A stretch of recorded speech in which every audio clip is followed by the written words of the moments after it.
Welcome, brothers and sisters. This is your intermediate stage of Elliott Wave Master Course.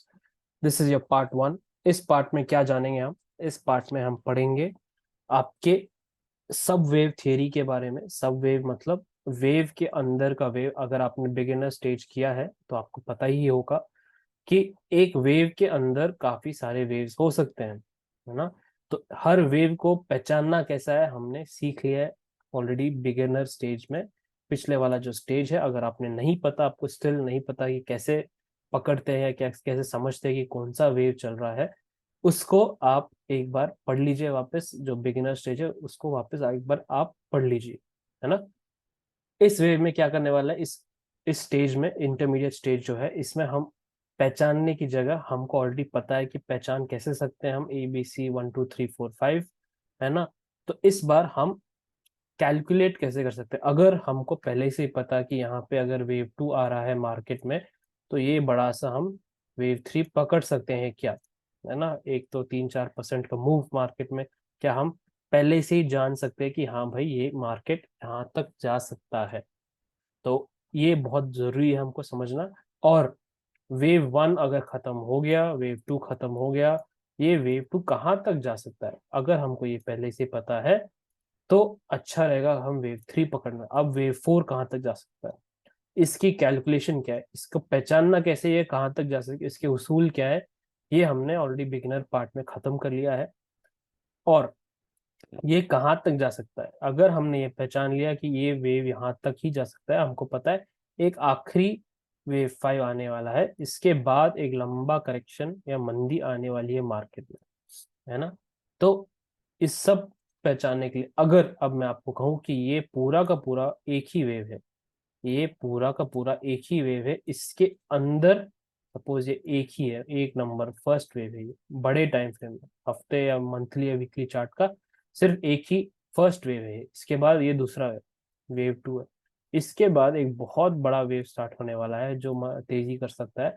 ये investor जो है, जो लंबा खेलना चाहते हैं मार्केट में, जो पैसा अपने बच्चों के लिए स्टॉक्स वो खरीद के रखना चाहते हैं, उनको अगर समझ में आ गया वीकली टाइम फ्रेम या फिर मंथली टाइम फ्रेम पे कि ये मार्केट अभी थोड़ा करेक्शन ही चल रहा है, इसके बाद बहुत तेजी से मार्केट बढ़ने वाला है। तो क्या होता है हमेशा कि न्यूज टीवी ये सब देखने के बाद लोग को लगता है कि हाँ भाई ये मार्केट ऊपर ही जाएगा। बट अगर आपने पहचान लिया कि ये आखिरी वेव है, इसके बाद एक लंबा करेक्शन आने वाला है, तो आप आपका पैसा संभाल के रखेंगे मार्केट में और वेट करेंगे कि मार्केट कब एक मौका देगा नीचे के लेवल पे वापस हमको इन्वेस्ट करने का, पैसा डालने का मार्केट में। अब मैं ये नहीं कह रहा हूँ कि आप इस स्टेज या फिर इंटरमीडिएट स्टेज को पढ़ने के बाद आप सीधा पैसा डाल के आप दिन रातों रात करोड़पति बन जाएंगे, ये मैं नहीं कह रहा हूँ। मैं कह रहा हूँ कि आपको मार्केट समझने में आसानी रहेगी, जो मार्केट के जो ऊपर नीचे होते रहता है मार्केट, उसको समझने में आपको आसानी रहेगी। हम इसको मार्केट का स्ट्रक्चर बोलते हैं ना। तो अब जो मैं कह रहा था कि यहाँ पे सब वेव्स का ये मतलब है, वेव 1 के अंदर काफी सारे वेव्स आते हैं, है ना।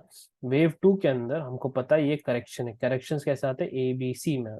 तो ये इसके अंदर अगर हमने ये सी का करेक्शन का कैलकुलेशन कर लिया, है ना, तो हमको पता है ये सीधा का सीधा वेव 3 हमारा। कुछ कुछ कभी कभी मार्केट में क्या होता है, वेव 1 और वेव 2 बहुत छोटे, अचानक से मार्केट गैप अप हो जाता है ना, सीधा वेव 3 में चला जाता है मार्केट।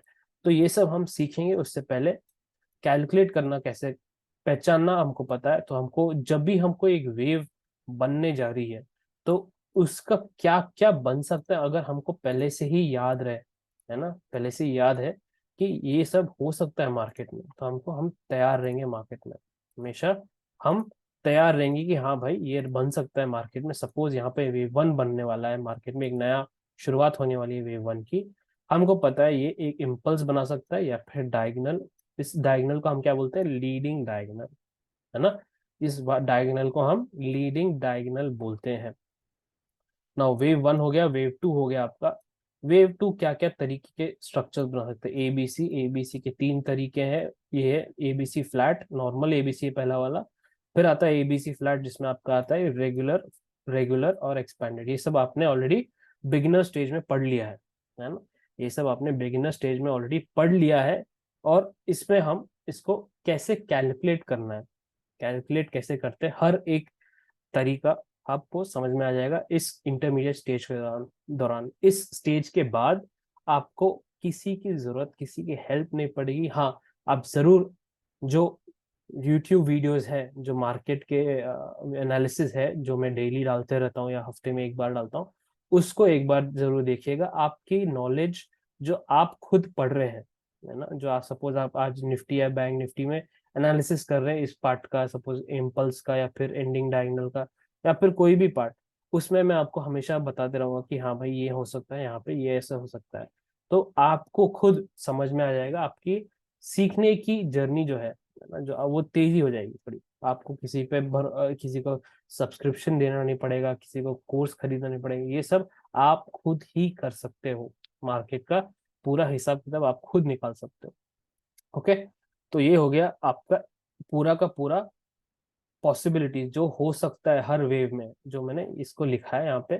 तो आप इसका एक बार फोटो ले लीजिए, है ना, स्क्रीनशॉट लेके रख लीजिए, आपको काम आएगा। तो अब ये इम्पल्स या फिर डायगोनल आता है वेव थ्री में। डायगोनल कब आता है? डायगोनल जब पूरा का पूरा वेव है, अगर ये पूरा का पूरा डायगोनल है तो वेव थ्री भी एक ABC में आ सकता है। ये सब हम पढ़ेंगे थोड़ा आगे जाके अगले पार्ट्स में। तो अभी के लिए इतना समझ लीजिए कि वेव थ्री हमेशा इम्पल्स में ही आता है। जब डायगोनल होता है मार्केट में, जैसे LD हो गया यहाँ पे, लीडिंग डायगोनल, यहाँ पे एंडिंग डायगोनल, तो उसके अंदर का वेव थ्री कैसा हो सकता है ये सब हम जानेंगे बाद में। तो यहाँ पे वेव फोर, तो अगर हमने वेव फोर कैलकुलेट कर लिया कि हाँ भाई ये यहाँ तक आ सकता है, हमको पता ही है कि वेव फोर सबसे खतरनाक वेव है इन सारे 1 2 3 4 5 में, सबसे खतरनाक वेव है वेव फोर।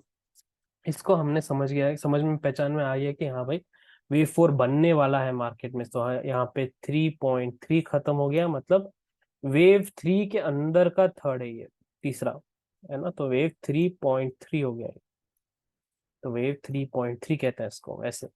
तो इसके अंदर का वेव थ्री, वेव थर्ड का अंदर का वेव थ्री, क्योंकि इम्पल्स में आता है। तो उसके बाद क्या आएगा? वेव 3.4। तो कुछ लोग कहते हैं ना मेरे को एकदम टॉप पे बुक करना है प्रॉफिट, तो कैसे पता चल सकता है? तभी पता चल जाएगा आपको अगर आपको वेव थ्री 3.4 और ये हो गया 3.5। तो वेव 3.5 खत्म होता है तो आपका वेव थ्री खत्म हो जाता है, इसके बाद आपका वेव फोर स्टार्ट हो जाता है ना। तो ये करेक्शन में चले जाए, तो आपको आपको यहाँ पे खरीदना है, यहाँ पे बेचना है, तो आपको पता होना चाहिए कि ये मार्केट में क्या बन क्या रहा है ना। उसको कैलकुलेट कैसे करते हैं उसको आपको समझना पड़ेगा। तो इसीलिए इंटरमीडिएट स्टेज थोड़ा थोड़ा सा डिफिकल्ट रहेगा, कठिन रहेगा। ये एक टेक्स्ट बुक में जो पढ़ाते हैं ना, किताबों में पढ़ाते हैं और मार्केट में आके यहाँ सीख लेते हैं, ये ऐसे नहीं रहेगा। ये जो मैंने सीखा है मार्केट में, या फिर मार्केट ने मेरे को जो सिखाया मार्केट में, ऊपर नीचे करवा के मेरी पूरी जर्नी को, तो जो मैंने सीखा है मार्केट से, जो मेरे एक्सपीरियंस है, मैं आपको आसान भाषा में एक्सप्लेन करने की कोशिश करूंगा, समझाने की कोशिश करूंगा आसान भाषा में, ताकि आप खुद मार्केट को पढ़ पाए, है ना। तो आपका अब ABC जो स्ट्रक्चर है, ABC जो स्ट्रक्चर है क्या करता है मार्केट, यहाँ पे ए जो है वेव, ये कुछ भी बना सकता है, ABC बना सकता है, ABC फ्लैट बना सकता है। ये मैंने जानबूझ के यहाँ पे डाला ABC फ्लैट। मैं आपसे पूछ रहा हूँ कि क्या ये ABC फ्लैट यहाँ बनेगा वेव ए में? कृपया कमेंट्स में जवाब दीजिए कि ABC फ्लैट, फ्लैट के तीन टाइप हमको पता ही है कौन से है, हमने इसको बिगिनर स्टेज में पढ़ लिया। क्या ये ए वाले वेव में बन सकता है क्या, है ना। और वेव ए और क्या बन सकता है? WXYZ बन सकता है, डायगोनल बन सकता है, ये हमको पता ही है। यहाँ पे एक बहुत इंपॉर्टेंट पॉइंट है यहाँ पे, कि मैंने यहाँ पे ट्रायंगल डायगोनल नहीं लिखा है वेव टू में, यहाँ पे वेव फोर में ट्रायंगल डायगोनल लिखा है ना। तो आपसे एक और सवाल, वेव फोर में डायगोनल बन सकता है क्या? हमको पता है ये सबसे खतरनाक वेव है, वेव फोर में डायगोनल बन सकता है क्या, ये आपसे मैं पूछना चाहता हूँ। तो ABC में इसका मतलब क्या हुआ कि वेव फोर में डिस्ट्रीब्यूशन चलता है ना। वेव फोर में जब बड़ा हाथ जो है, बड़े हाथ बड़े लोग मार्केट में खेलने के बाद, तेजी करने के बाद उनको, हाँ भाई पहला स्टेज है मंदी का, उसके बाद वेव फाइव आएगा एक लंबा सा। तो यहाँ पे क्या कर रहे हैं लोग? अपना मुनाफा बुक कर रहे हैं, मुनाफा को बुक कर रहे हैं यहाँ पे।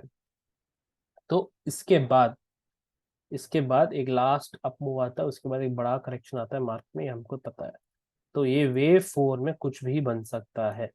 वेव 2 बहुत सिंपल रहता है, एबीसी या एबीसी फ्लैट के, ज्यादा कॉम्प्लिकेट नहीं रहता है। बट यहाँ पे वेव 4 काफी ज्यादा कॉम्प्लिकेट हो सकता है। वैसे ही वेव एबीसी के अंदर वेव बी कुछ भी बना सकता है, वेव बी कुछ भी बना सकता है। लास्ट में हमारा एक वेव सी है। अगर आपने ए नहीं पढ़ा, बी नहीं पढ़ा, कोई दिक्कत नहीं है, पर आपको हमेशा याद रखना पड़ेगा कि वेव सी हमारे लिए बहुत ही मुख्य वेव है ये। क्योंकि अगर ए के बाद, ए बी के बाद सी जो वेव यहाँ पे खत्म हो रहा है, हाँ इसको हम कैलकुलेट भी कर सकते हैं, अंदाज से लगा सकते हैं कि हाँ भाई ये वेव यहाँ पे खत्म होने वाला है। इसको हम पढ़ेंगे अगले वाले पार्ट में कि ए बी सी, अगर सी खत्म हो गया, इसके बाद का जो ट्रेंडिंग मूव है ये पूरा का पूरा हमको पकड़ना है ना। तो कैसे, क्या क्या बन सकते हैं यहाँ पे, इम्पल्स बन सकता है सी, और एंडिंग डायगोनल ईडी बन सकता है वेव सी। तो इसको हमको पढ़ना है। एंड वेव सी हमारे लिए एबीसी के अंदर का सबसे इंपॉर्टेंट वेव है। अगर आपने ए वेव छोड़ दिया, नहीं कुछ नहीं किया, कोई बात नहीं, वेव बी भी छोड़ दिया कोई बात नहीं, बट वेव सी को आपको सबसे ज्यादा ध्यान देना पड़ेगा, क्योंकि इसके बाद ही एक लंबा ट्रेंडिंग तेजी या मंदी स्टार्ट होने वाली है मार्केट में, है ना। तो इस चार्टिंग टूल में ये है ट्रेडिंग व्यू जो मैं यूज कर रहा हूँ यहाँ पे, या फिर आपके खुद के ब्रोकर जो भी है आप उससे देख सकते हैं। इसमें क्या कर रहा हूँ मैं, यहाँ लेफ्ट साइड में आपका ध्यान दीजिए, यहाँ पे ए ई करके एक पैटर्न जैसे बनता है यहाँ पे। यहाँ पे पैटर्न्स ऑटोमेटिकली एलियट वेव के लिए सारे जो पैटर्न्स हैं ऑलरेडी दिए हुए हैं मार्केट में, है ना। ये सारे पैटर्न्स ऑलरेडी दिए हुए हैं मार्केट में, इसको हमको कुछ नहीं करना है। ये हमको एक एक बार क्लिक करके लगाना है मार्केट में, जहाँ पे आपको लगा कौन सा वेव बन रहा है। बट मैंने क्या किया, यहाँ पे एक स्टार है ना, मैंने स्टार को दबा दिया है, और ये वाला नीचे वाला स्टार को भी दबा दिया ब्लू कलर का। इन दोनों स्टार को दबाने के बाद मेरे लिए एक आसान हो जाता है कि हर बार मुझे इसको दबाना ना पड़े। तो एक टूल जैसे बन जाता है यहाँ पे, है ना, यहाँ पे एक टूल जैसे बन जाता है। इसमें आप देख सकते हैं मैंने अपने आप के लिए यहाँ पे सब मार्क करके रखे हैं, 1 2 3 4 5 सारे, 1 2 3 4 5 ABC WXY WXYZ। तो ऐसे क्या है, मेरे को बस जस्ट यहाँ से क्लिक करना है, लेना है, यहाँ पे डालना है मार्केट में, बस। तो मेरे लिए आसान हो जाता है ना। तो इसको मैं कहीं भी रख सकता हूँ, इस टूल को ऐसे ऊपर रख सकता हूँ, नीचे रख सकता हूँ, मेरी मर्जी। तो हर बार मेरे को जाके यहाँ पे क्लिक करने की जरूरत नहीं पड़ेगी। दूसरा टूल हम यूज करेंगे, एक है और एक और है यहीं पे, जो है आपका पैरेलल चैनल। ये हमको वेव्स आइडेंटिफाई करने, पकड़ने में थोड़ा मदद करेंगी। प्राइस चैनल थ्योरी के हिसाब से हम अगले पार्ट्स में देखेंगे इनको, इंटरमीडिएट स्टेज में प्राइस चैनल के हिसाब से हम वेव 3 वेव 4 कैसे पकड़ सकते हैं, किसी को पहचान सकते हैं कि हाँ भाई ये वेव 3 है और ये वेव 4 है, इसको हम कैसे कैलकुलेट करें मार्केट में, है ना। तो कैलकुलेशन और आइडेंटिफिकेशन थोड़ा दोनों, थोड़ा एडवांस लेवल का ये।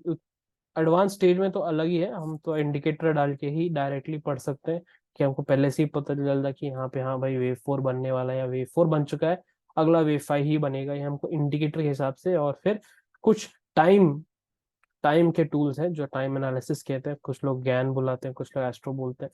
बट मैं दूसरा कुछ यूज करता हूँ। उसके अलावा क्या हम जान सकते हैं कि हाँ भाई समय इस समय के आसपास एक मौका मिल सकता है, या फिर एक इस समय के आसपास एक वेव 4 खत्म हो सकता है ना। उसमें हम एडवांस कॉन्सेप्ट में पढ़ेंगे।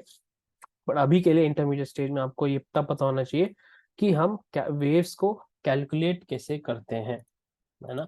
ये बहुत इंपॉर्टेंट पार्ट है, वेव्स को कैलकुलेट करना आपको पहले से पता होना चाहिए, तब आप जाके एडवांस में जाके ट्राई कर सकते हैं पढ़ना। तो अगले पार्ट में मिलते हैं प्राइस चैनल थियरी के नाम से, उसको हम समझते हैं कि उसको हम मार्केट में कैसे अप्लाई करके वेव समझ सकते हैं। ओके, अगले पार्ट में मिलते हैं।